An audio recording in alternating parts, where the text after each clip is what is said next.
first. And we have a question from Ms. Aino Carrego Crapo. Hi ma'am, earlier you said may isang kandidato na tinignan lang ng tao patay na referring to Mayor Duterte. What do you think ma'am of Mayor Duterte's entry into the presidential race and human rights allegations? Well, si Mayor Duterte, halos magkamukha lang yan kami. Kaya kami matalik magkaibigan. Kasi sometimes we descend to the level of hyperbole.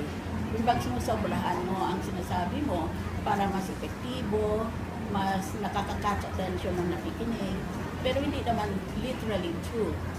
So, I think itong mga accusations of a so-called death squad or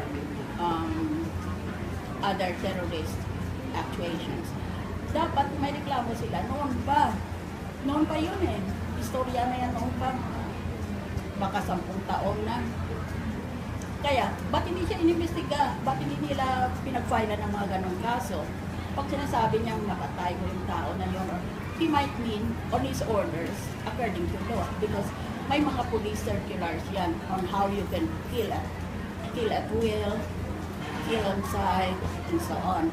May mga regulasyon yan. Paano patayin ang tao na ayon sa batas. Yan ang siguro ang piling niyang sabihin. Pero wala namang tao magsasabing, ako ang nagpatay nitong kay ganito at i-describe niya mismo ang tao. That would be an admission against interest and he will need the full panoply of judicial defense.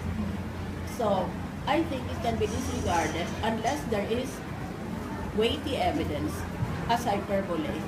One of those things that politicians sometimes say, sometimes in an exaggerated way, to catch the attention of the public.